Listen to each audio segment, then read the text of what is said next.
From this spring 2023, the UK government and the Home Office has decided to make some changes on UK visas and immigration rule, and these changes cut across various visa categories in the United Kingdom, and I will share with you some of those information in this video. If you think this will interest you, don't go anywhere, keep watching till the end. And if you're coming across my channel for the first time, please click on the subscribe button to join the amazing Going family, and also click on the like button so this video can get to as many people as possible. Without further ado, let's get right into the video.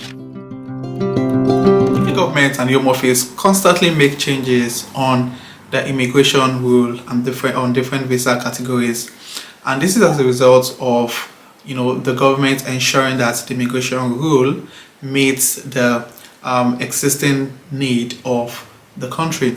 So basically, they ensure that the immigration rule, in a way, supports the productivity and the economy of the country. And different visa categories in the UK, such as the Global Talent Visa, Innovator Visa, the Skilled Work Visa, the Turkish Worker or Business Person Visa, the International Sports Person Visa, and many others. The different changes are being made on all of those visas as regards the immigration rule. Now the first one, or the first change made by the UK government, is on the Innovator Founder routes. Now the Innovator Founder routes, from the 13th of April 2023, this visa will become effective. Now this particular visa was introduced a couple of weeks ago by the UK government in order to replace the current Innovator and Startup route. Now this Innovator visa is one of the routes which many international students in the UK have been able to switch to in order to be able to start their long-term residency in the United Kingdom. However, many international students were unable to get this visa because of one major clause, which is providing £50,000 deposit, like making sure that you have £50,000 in your bank accounts to show that you have enough fund to fund your startup. However, with the introduction of this new visa known as the Innovator Founder route, the major difference is that you don't need to have £50,000 of investment funds to fulfill the eligibility criteria for this visa. And for me, it's actually one of the things I feel the government did in 2023 that favors immigrants a lot in the United Kingdom. So if you want to start a startup in the UK and you're planning to switch to the Innovator Founder visa, you don't need that 50,000 in your account. All you need to do is to meet other eligibility criteria for this visa and you're good to go. Now that change that will be put into place in the UK in spring 2023 is salary thresholds. Now going rate and salary threshold for several working visa have increased. For example, the hourly rate for the skilled worker visa is £10.75, and the minimum salary is now £26,200 as opposed to £25,600, which was the salary threshold before. And also the minimum annual salary for the skill-up workers is now £34,600, which is an amazing update, if I'm to say.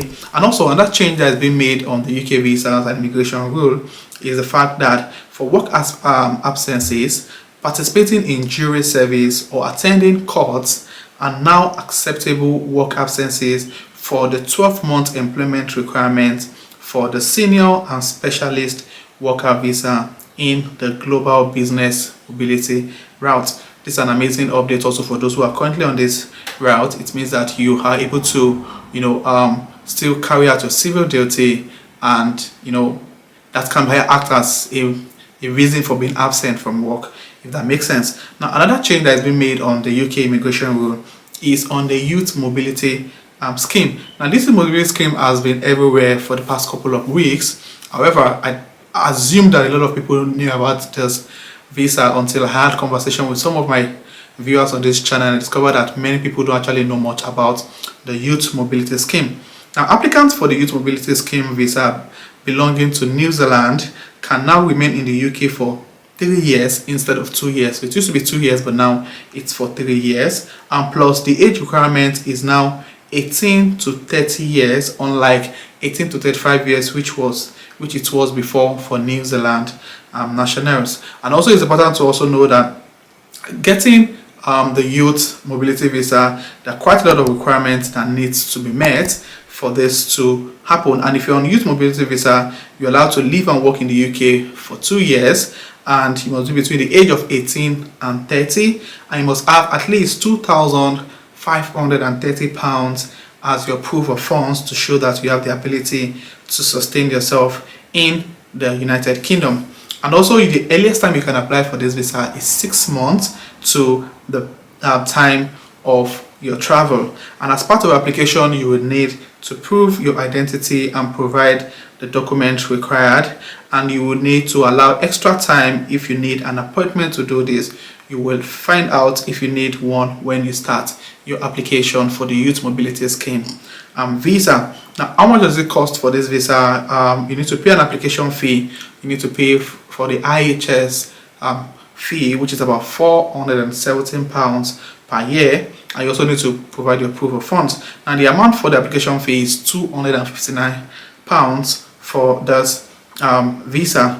And if you're able to secure this youth mobility scheme to move into the UK, you can only stay in the UK for the period of 24 months, which is 2 years, but it's now 3 years for New Zealand nationals. And also, some of the things you can do on this visa: you can study some courses in the UK if you're on this visa, you can work in most jobs, and you can be self-employed and set up a company in the United Kingdom. But some of the things you can't do if you're currently on this visa, or you're planning to move on this visa, is that you cannot work as a professional sports person, you cannot extend your stay in the UK, you cannot have access to public funds, and you cannot bring in family members on this particular application.